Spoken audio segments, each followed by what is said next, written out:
السلام عليكم ورحمة الله. ولادي وحبايبي، كتاكيت أولى ثانوي، أبطال أولى ثانوي، باشا، جينا للفيديو المهم. الفيديو اللي أنت عايزه قبل أنا ما أشرحه. الفيديو اللي هنخلص فيه كل مشاكل المسائل.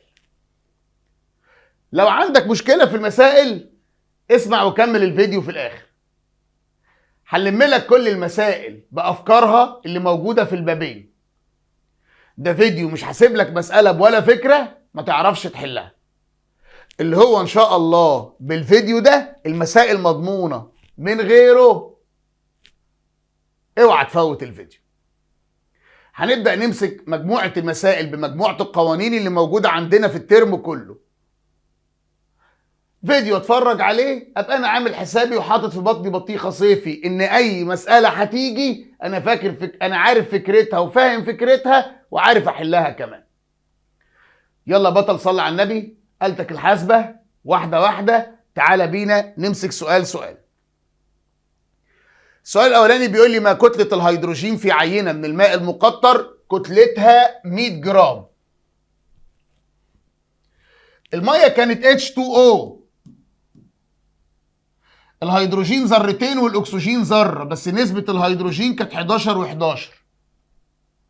نسبة الاكسجين كانت 88 و8 من 10.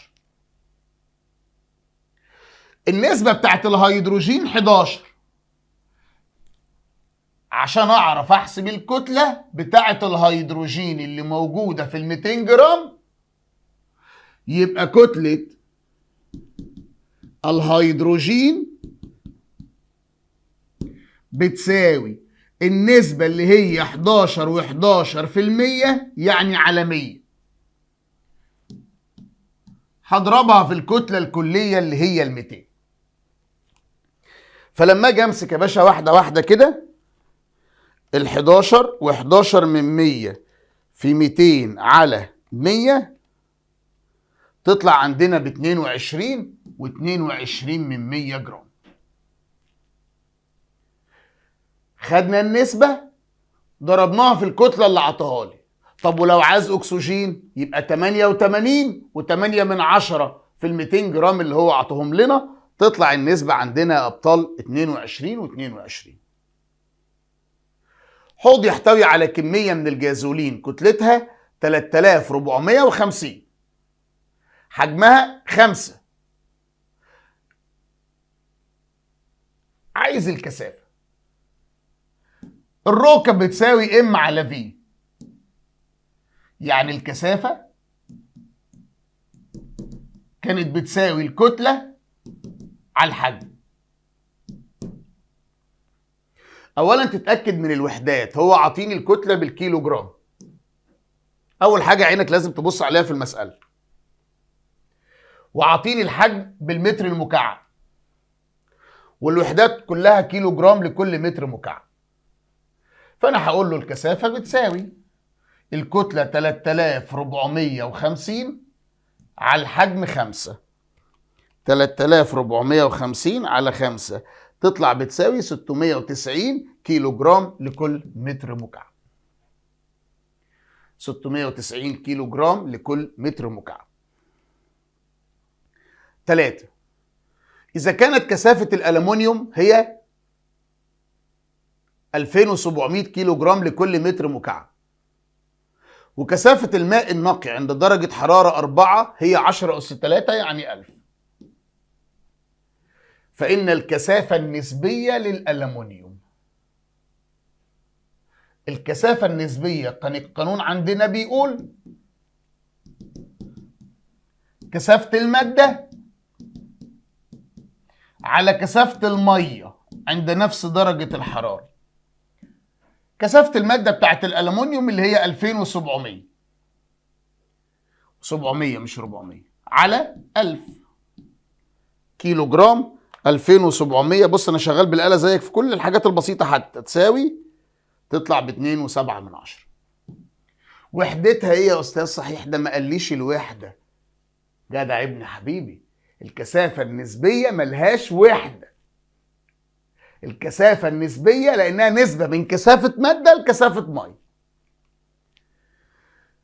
احسب كمية الحرارة اللازمة لرفع درجة حرارة 3/10 من النحاس من 20 إلى 70، علما بأن الحرارة النوعية كانت 390.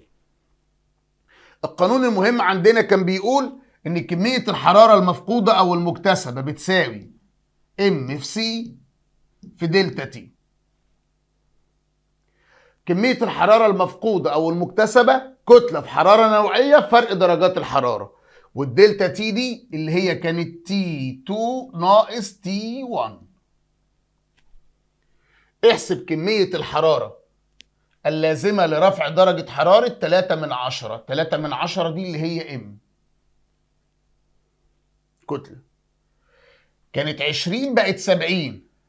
20 دي T1 الابتدائية، 70 دي T2 النهائية، علما بأن الحرارة النوعية اللي هي C.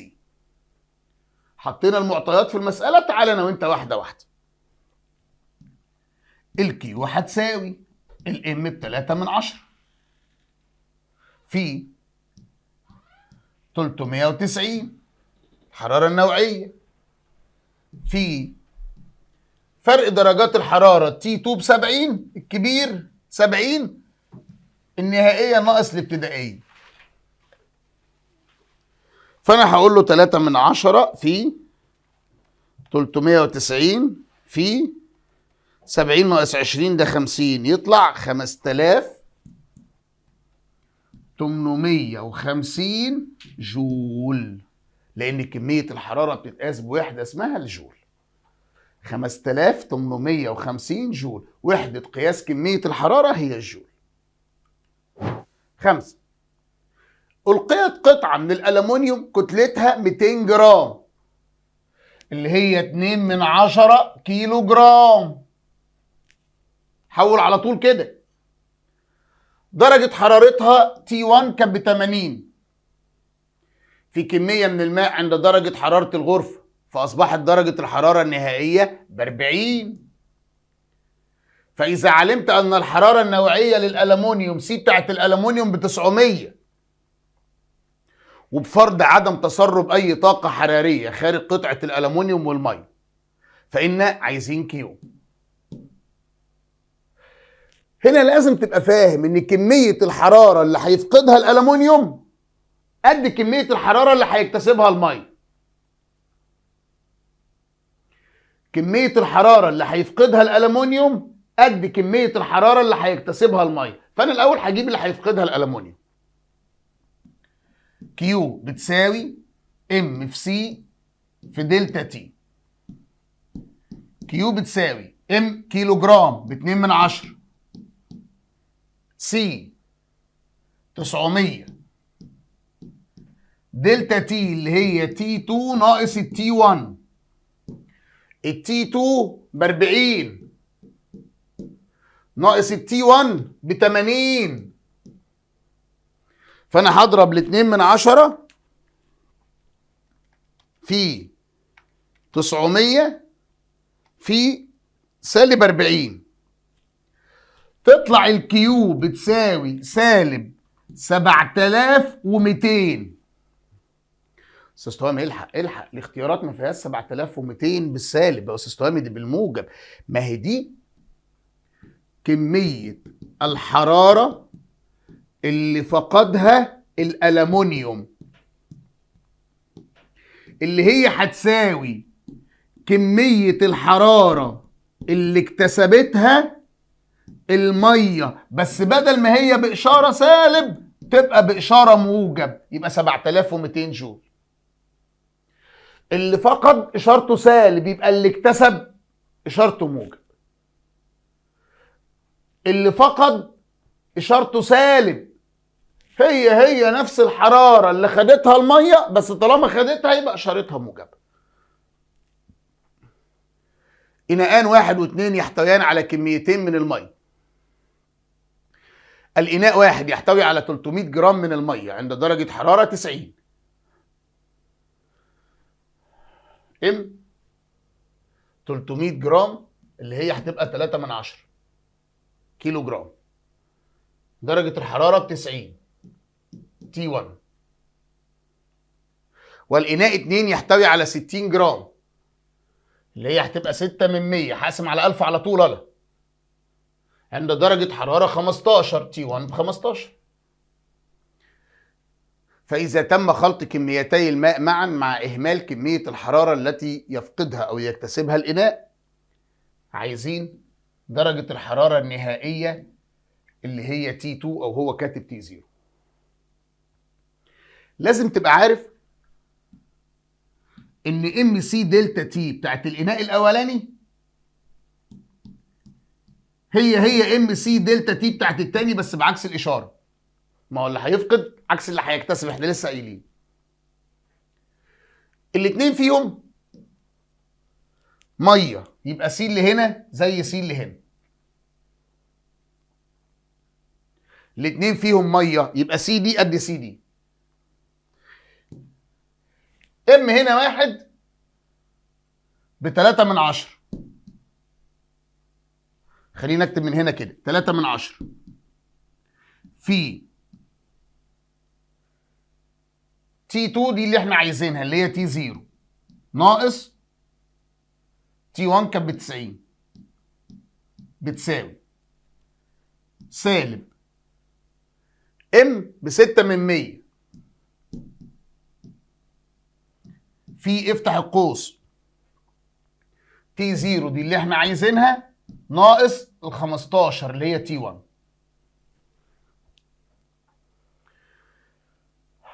طب ما تيجي نفك الأقواس.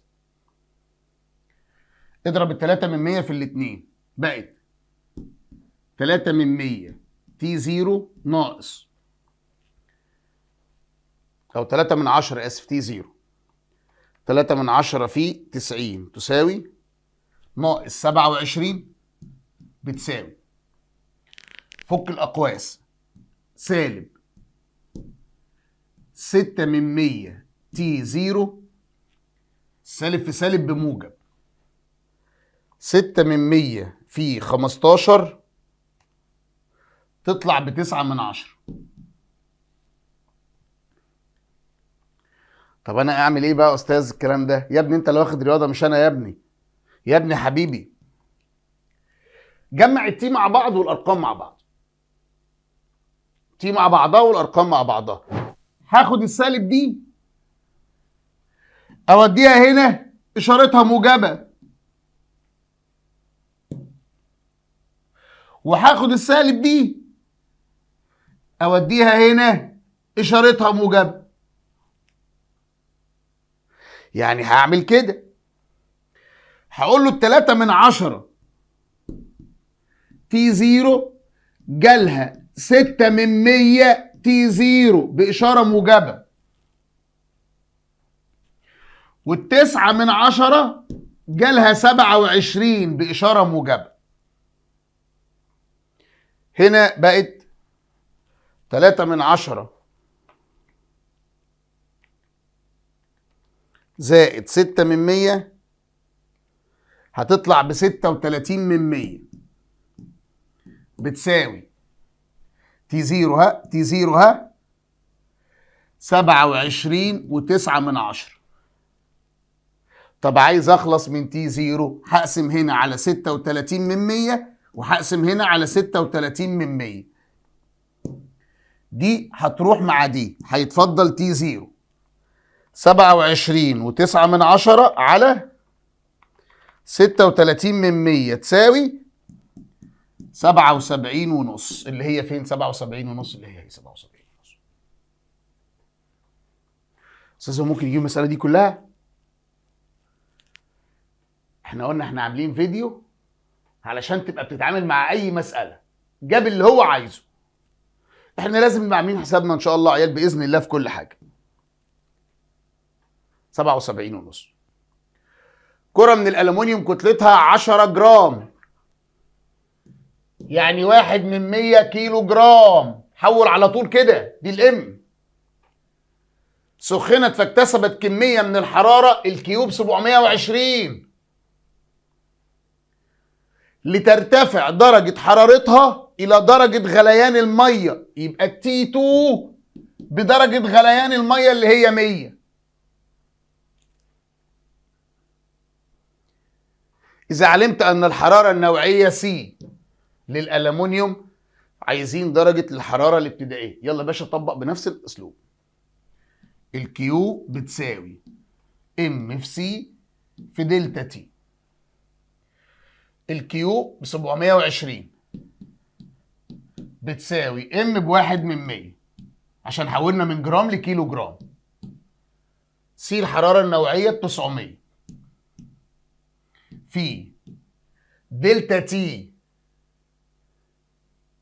الابتدائية تي 1 اللي هو عايزها اسمها تي 0 ناقص او تي 2 الاول ناقص تي 1. يعني اصبحت ال 720 بتساوي، لو ضربنا الواحد من 100 في 900 9 في تي 2 اللي هي 100 ناقص تي 1 اللي احنا عايزينها. اقسم على التسعة هنا واقسم على التسعة هنا. 720 على التسعة هتساوي 80. 9 راحت مع التسعة يبقى ال 80 بتساوي 100 ناقص تي 1. ناقص تي 1 هيشيل دي من هنا خالص اهي. إذا التي 1 هتساوي 100 ناقص 80 يبقى التي 1 هتساوي 20. يبقى التي 1 هتساوي 20. إذا كانت الحرارة الكامنة لتصعيد الماء، كمية الحرارة اللازمة لرفع درجة حرارة 1 كيلو 1 كلفن ب 2255. فإن الطاقة الحرارية اللازمة لتحويل 5 كيلو، بص يا باشا دي كتلة، الواحد كيلو بحتاج له 2.255 كيلو جرام لكل كلفن. طب دول 5 كيلو هحتاج لهم كام؟ طرفين في وسطين. يبقى اكس دي بتساوي 5 في 2.255 على 1. 2.255 في 5 تساوي على 1 ب 11,275 كيلو جول. يحتوي إناء على 325 جرام من المية كما بالشكل واحد. دي ام 325 نقسم على 1000 يبقى 325 من 1000 عشان احولها لكيلو جرام على طول ما تنساش. الحرارة النوعية للمية ب 4200. اعطيني هنا ان في الشكل واحد درجة الحرارة تي 1 ب 30. هو عايز كيو، عايز كمية الحرارة. تي 2 ب 90. القانون بيقول ان كيو بتساوي ام في سي في دلتا تي. عايزين كيو ام 325 من 1000 في، شيل دي بس هي تي 1 عشان بس يكفينا المساحه. سي اللي هي الحراره النوعيه 4200 في دلتا تي 90 ناقص ال 60 لانها كانت ناقص ال 30. اسف انا جبت الناتج على طول. 90 ناقص ال 30، فانا هضرب 325 من 1000 في 4200 في 60 تساوي 81900 جول. 81900 جول. عايزك تجرب بايدك برضو، ما تاخدش الارقام بس. 10 قطعه من الالومنيوم كتلتها 3/10 كيلو جرام. اعطيني ام بالكيلو جرام كتر خيره. تم تغيير حرارتها من 20 سيليزيوس الى 253 كلفن. لازم اوحد درجة الحرارة. يعني انا لازم اخد 253 دي عشان احول من كلفن لسيليزيوس، بطرح 273. يبقى دي هطرحها ناقص 273 هتطلع سالب 20 سيليزيوس. خد بالك من التكاية اللي هنا، والنبي خد بالك من الفكر. درجة الحرارة كانت 20 سيليزيوس، بقت 253 كلفن. أنا بشتغل بالسيليزيوس، فلازم أحول درجة الحرارة من كلفن لسيليزيوس. عشان أحول من كلفن لسيليزيوس بطرح 273. يبقى هي درجة الحرارة كانت T1 ب 20، أصبحت التي 2 بسالب 20، يعني فقدت اهي. فإذا كانت الحرارة النوعية للألمنيوم 900، فتكون قطعة الألمنيوم، احسب المسألة على طول، الكيو بتساوي ام في سي في دلتا تي. بص أنا واخد كام فكرة في كذا قانون علشان تبقى كل الأفكار متجمعة عندك. الام ب3/10 في الحرارة النوعية، هو كاتب 900 في تي 2 سالب 20 ناقص تي 1 اللي هي 20. هو انا هنا لما اضرب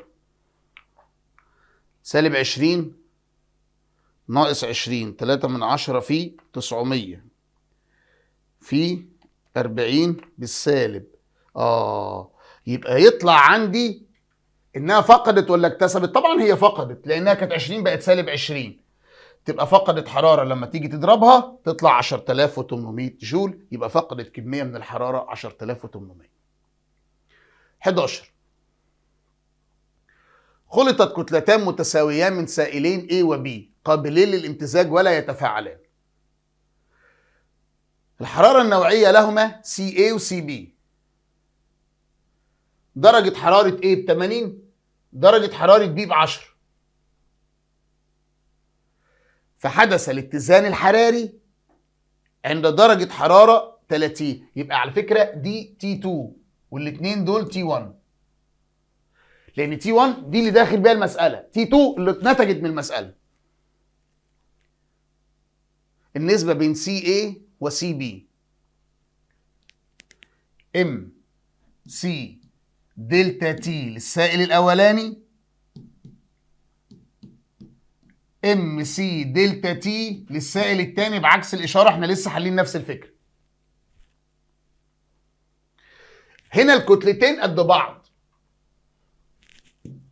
شلت ام من هنا وشلت ام من هنا، كده السي بتاعت ايه في دلتا تي اللي هي تي 2 ناقص تي 1، تي 2 ب 30 ناقص تي 1 ب 80 بتساوي ناقص سي بتاعت بي دلتا تي تي 2 ناقص تي 1، ال 30 تي 2، التي 1 ب 10.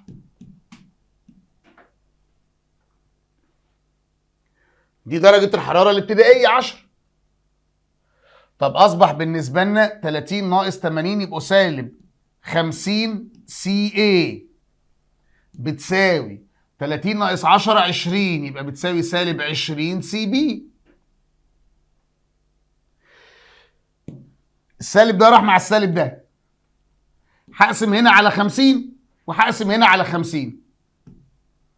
50 مع ال 50 يبقى ال 20 على ال 50، يبقى النسبة تطلع 2/5، لأن هو عايز نسبة السي اي إلى السي بي، يبقى تطلع عندنا 2/5. 12 كمية من الماء كتلتها هعطيها لي بالكيلو جرام الراجل، ادي ام، تم تسخينها بحيث تكتسب كمية حرارة الكيو ب 4200 في الدقيقة. فإذا كانت الحرارة النوعية 4200، فإن الزمن اللازم لرفع درجة حرارة هذه الكمية من الماء من 25 ل 85. الكيو بتساوي ام في سي في دلتا تي. الكيو بتساوي الام في سي في دلتا تي. طب هو هنا عايز الزمن اللازم. طب انا يا استاذ احسب الزمن اللازم ازاي؟ كمية من الماء كتلتها 5/10 كيلو جرام اكبر، تم تسخينها بحيث تكتسب كمية حرارة بمعدل 4200 جول. فإن كمية الحرارة القانون بيقول لي أن الزمن اللازم، خد بالك من القانون، بتساوي كمية الحرارة الكلية المكتسبة على معدل اكتساب درجة الحرارة. معدل الاكتساب 4200، يبقى انا هنا دي عندي ب 4200، يبقى انا عايز اجيب كميه الحراره الكليه المكتسبه. قانون الكيو بتساوي ام في سي في دلتا تي. ام 5/10، سي 4200، دلتا تي درجه الحراره كانت 25 بقت 85، يبقى انا هطرح ده من ده، يبقى هقول له 85 ناقص ال 25 دول 60 في 4200 في نص تساوي 126,000 جول. فعشان اجيب الزمن هاخد كمية الحرارة اللي هي 126,000 اقسمها على 4200 تطلع عندنا 3 دقيقة. يبقى الزمن اللازم كمية الحرارة المكتسبة على معدل اكتساب الحرارة. 13 قطعة من الألمنيوم درجة حرارتها 30 T1 اكتسبت كمية من الحرارة قدرها 500 جول كيو. ارتفعت درجة حرارتها إلى 310 كلفن. كلفن، أنا عايز سيليزيوس، يبقى هطرحها من 273. ال 310 ناقص 273 يطلعوا ب 37 سيليزيوس.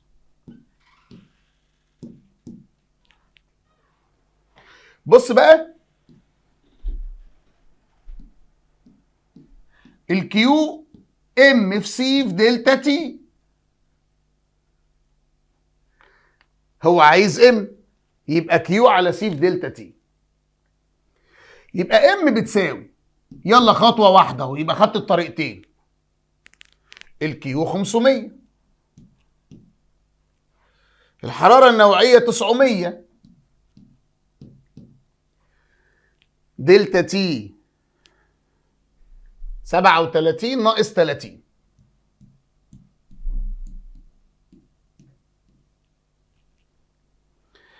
خمسمية خطوة واحدة على 900 في 7 تساوي، تطلع ب3.8 كيلو جرام. يبقى انت خدت الطريقة دي وخدت الطريقة دي، والطريقة الأريح لك يا باشا يلا عيش، الله يسهل لك فيها. أضيف 50 كيلو جرام من ماء ساخن درجة حرارته 90 إلى 20 كيلو جرام من ماء بارد درجة حرارته 20. اوجد درجة الحرارة النهائية، أنا عايز تي 2.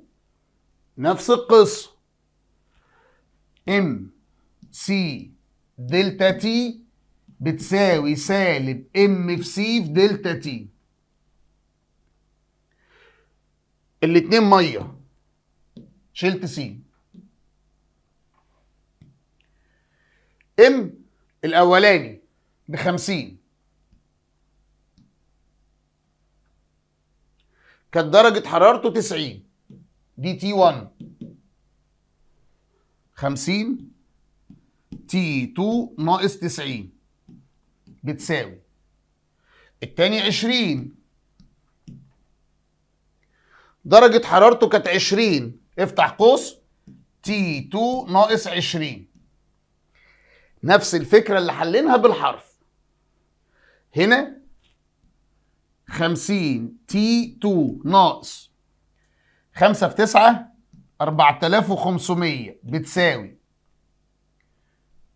سالب 20 T2، سالب في سالب بموجب 400.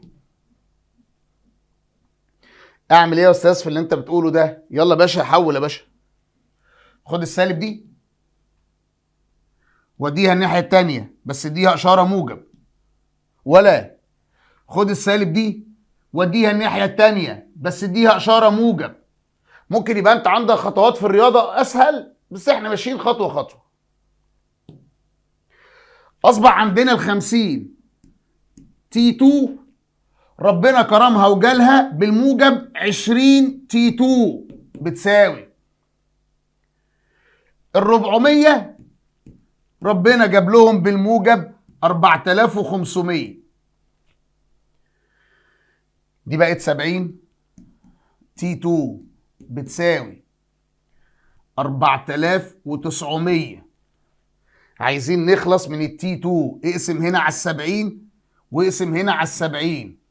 انا طبعا كل ده اعتمادي ان انت في الرياضه مكسر الدنيا. يبقى التي 2 بتساوي 4900 على 70.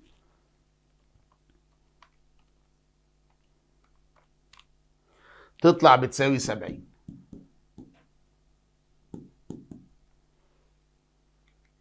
خمستاشر، عينة من الماء العذب ذوبانية غاز الأكسجين فيها 8 عند درجة حرارة 20. أي مما يلي يمكن أن يمثل ذوبانية غاز الأكسجين في هذه العينة عند درجة حرارة 40؟ لما الحرارة تزيد الذوبان يقل. طب هي كانت الذوبانية فيها 8 من غير قوانين بقى، الذوبان هيقل تبقى 6. ما تنفعش 8 لأنها مش قدها، وما تنفعش تزيد. الحرارة تزيد الذوبان يقل، الأملاح تزيد الذوبان يقل. 16، حوض أسماك على شكل متوازي مستطيلات مساحة قاعدته 1000 سنتيمتر مربع. عشان أحوله لمتر مربع هقسم على 100.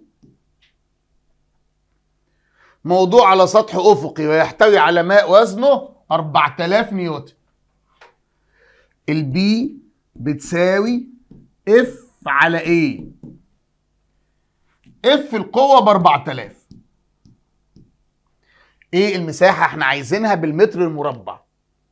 لما اقسم 1000 على 100 تطلع 10.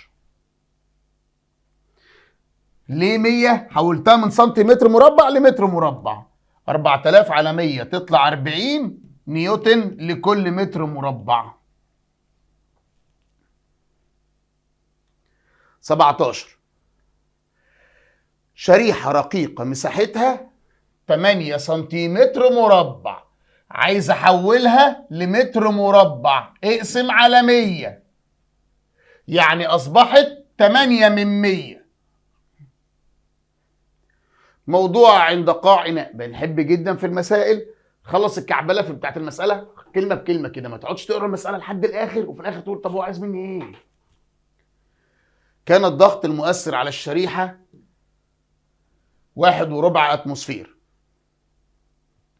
استنى، هو عايز القوه، بس القوه نيوتن لكل متر تربيع.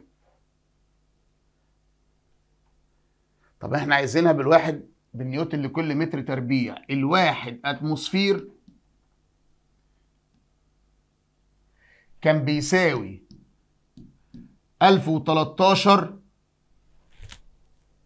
صفرين نيوتن لكل متر تربيع، اللي هي 1.13 من 1000 في 10 أس 5،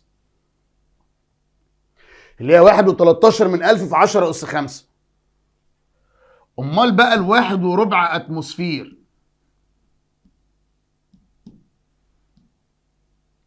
يساوي اكس.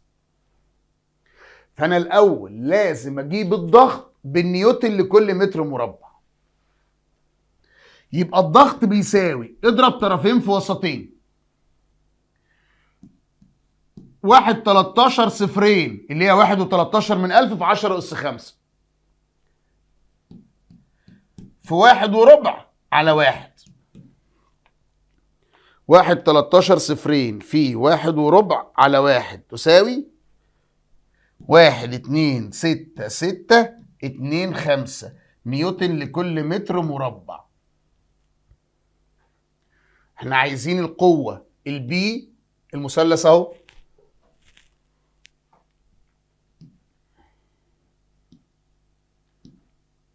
البي اف على ايه.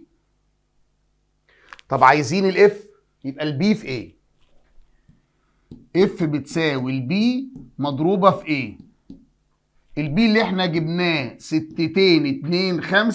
في 8 من 100. 1.225 في 8 من 100 تطلع 1013 نيوتن. الله ينور. 101.3 نيوتن. 18. إذا كانت درجة الحرارة عند نقطة تقع على ارتفاع 140 متر من سفح الهضبة سطحها، يعني سطحها 15،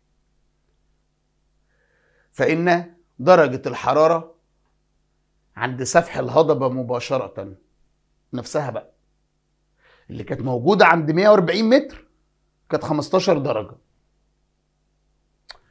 هو أنا عارف إن أنا كل ما بطلع لفوق درجة الحرارة بتقل 6.5 درجة كل 1000 متر. كل 1000 متر كل 1 كيلو تقل درجة الحرارة 6.5. دي بالحرارة سيليزيوس، دي بالمتر. فال 140 احطها هنا ولا هنا؟ احطها تحت المتر. يبقى درجة الحرارة قلت كام؟ درجة الحرارة قلت كام؟ يبقى مقدار الانخفاض في درجة الحرارة بتساوي 140 طرفين في وسطين بقى في 6.5 على 1000. 140 في 6.5 على 1000 تطلع بتساوي 91 من 100. دي مش درجة الحرارة، ده مقدار الانخفاض في درجة الحرارة. درجة الحرارة قلت 91 من 100 بقت 15. درجة الحرارة قلت 91 من 100 بقت 15. يبقى درجة الحرارة عند سفح الجبل أو عند سفح الهضبة أو على سفح الهضبة بتساوي 15 زائد درجة الحرارة اللي قلتها، هي قلت 91 من 100، يبقى تطلع 15 و91 من 100 اللي هي 15.9. أنا بشوفها قلت قد إيه عشان تبقى 15، فهي في الأصل كانت إيه؟ واحدة تانية يلا بينا. إذا كانت درجة الحرارة على سفح جبل سانت كاترين 20، فإن درجة الحرارة عند نقطة تقع على ارتفاع 800. يلا بينا نفس الحدوتة، نفس الفكرة، عشان اللي ما فهمش الأولانية يفهم التانية. درجة الحرارة بتقل 6.5 درجة كل 1000 متر. طب الارتفاع عندي هنا 800 متر، احط ال 800 تحت المتر، يبقى قلت درجة الحرارة كام؟ يبقى مقدار تغير الحرارة او تقول مقدار انخفاض الحرارة هي نفس الكلام، اضرب طرفين في وسطين. 6.5 في 800 على 1000. انا اعطيك نفس المسألة بس عشان تجرب اكتر من واحده. 6.5 في 800 على 1000 تساوي، الاختلاف كان 5.2. طب هي درجة الحرارة كانت 20. هي درجة الحرارة عند سفح الجبل كانت 20، فلما طلعنا قلت 5.2. قلت 5.2. فأنا هقول له كده يبقى درجة الحرارة قلت طالها كانت 20، شلنا منها 5.2 تطلع 14.8. 20 قلت بمقدار 5.2. اللي قبلها هنا زودت لان اداني درجه الحراره القليله وعايز لي درجه الحراره العاليه. هنا نقصت لانه اداني درجه الحراره العاليه وعايز درجه الحراره المنخفضه. 20 عند هبوط احد الاشخاص بالباراشوت وجد ان درجه الحراره تغيرت بمقدار 13. ده مقدار التغير. بص الفكره بقى، بين نقطة قفزه من الطائرة ونقطة وصوله إلى شاطئ البحر عايزين ارتفاع الطائرة. يلا باشا باللي أنا بقوله لك افهم ويلا بينا نطبق. درجة الحرارة بتقل 6.5 درجة كل 1000 متر، فهنا درجة الحرارة اتغيرت 13، يبقى اكس ده الارتفاع. اكس ده الارتفاع. هو المرة دي عايز المتر. طرفين في وسطين 13 في 1000 على 6.5 تطلع ب2000 متر. كده السؤال وعكسه. السؤال اللي ضده. 21 في الشكل المقابل إذا كانت درجة حرارة الهواء عند سطح الأرض 30 درجة،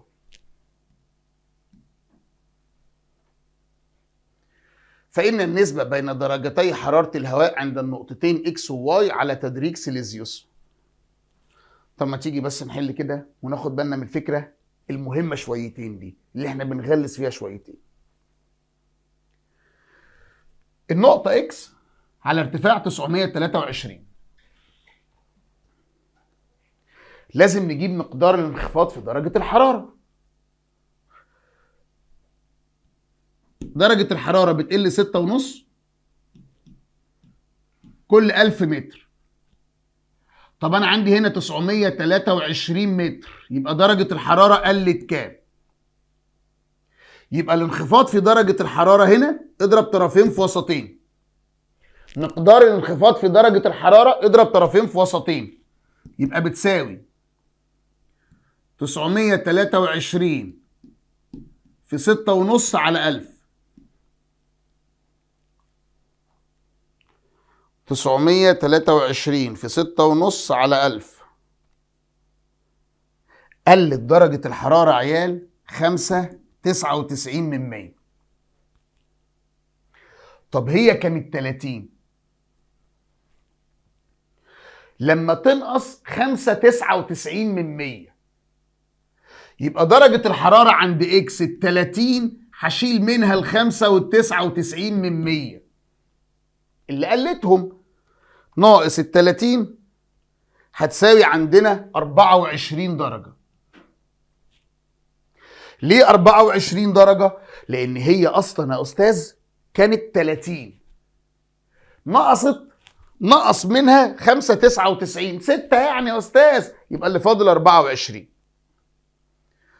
طب واي على ارتفاع 1692. ايه ده؟ ما تبقاش عبيط. ايه يا استاذ؟ واي على ارتفاع 1692 من اكس، انما كل ده ارتفاعها عن سطح الارض. يبقى انا الاول عشان اجيب الارتفاع هجمع الاثنين دول مع بعض.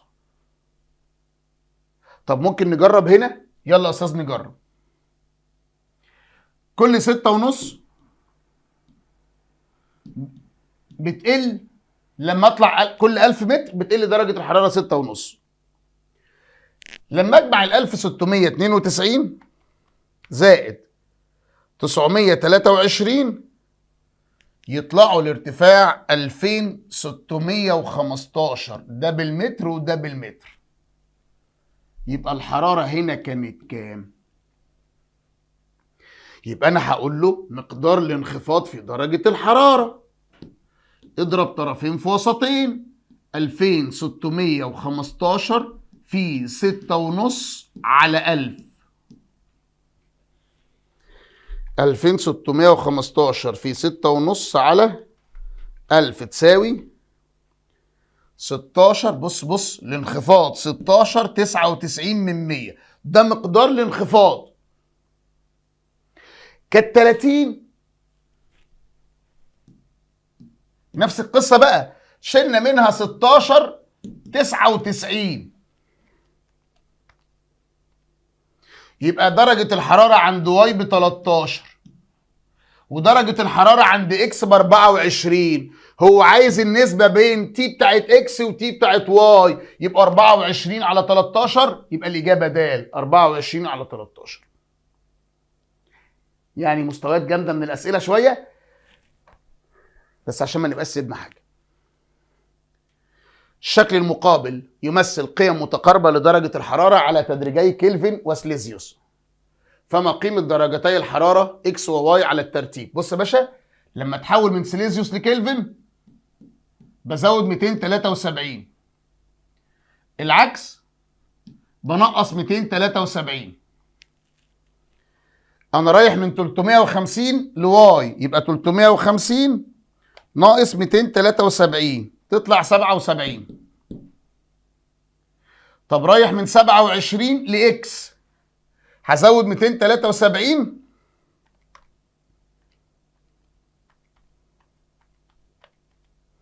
تطلع ب 300. يبقى عايزين 77 وعايزين 300 بس يا باشا، 700 سليزيوس و300 كلفن. كمية معينة من الماء ارتفعت درجة حرارتها من 30 سليزيوس إلى 310 كلفن. السليزيوس كان ب 30 بقى 310 كلفن، يتحول لسليزيوس كله يتحول لكلفن كله. كلفن هزود 273، 273 زائد 30 بقت 303 كلفن. 303 كلفن بقت 310 كلفن.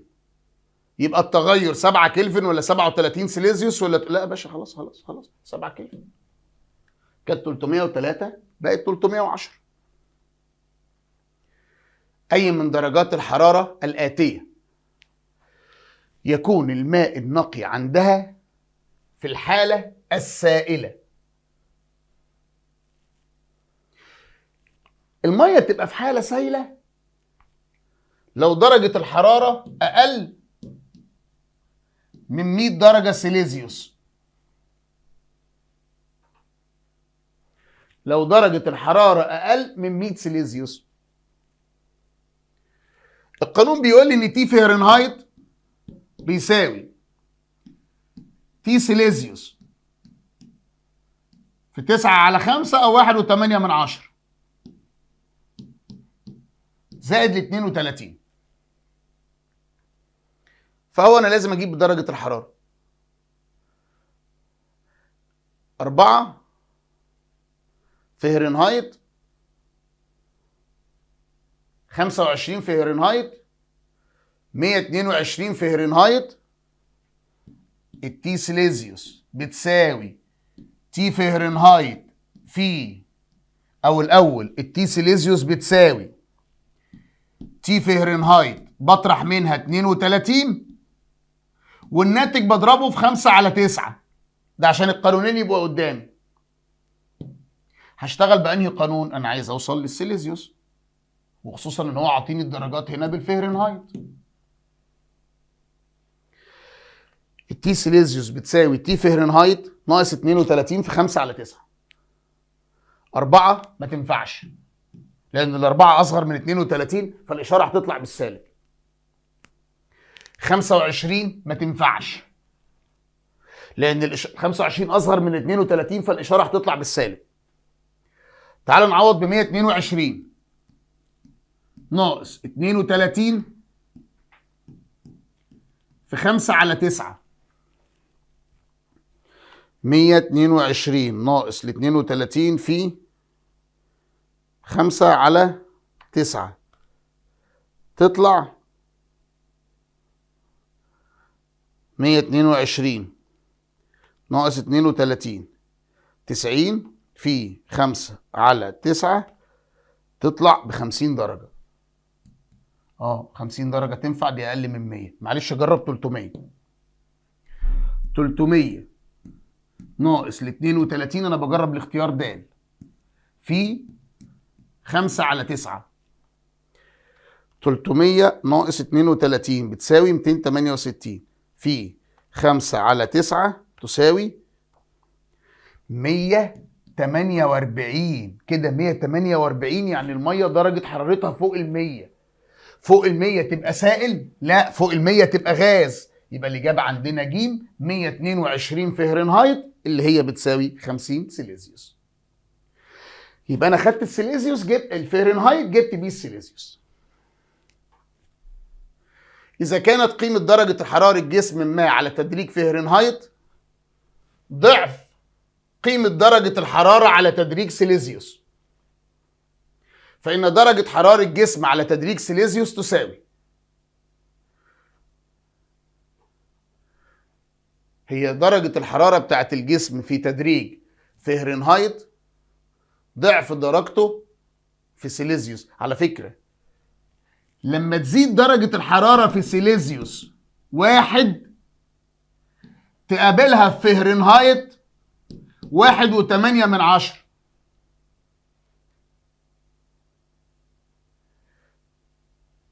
طب هنا قيمة درجة حرارة جسم على تدريج فهرنهايت كانت ضعف قيمة درجته على تدريج سيليزيوس.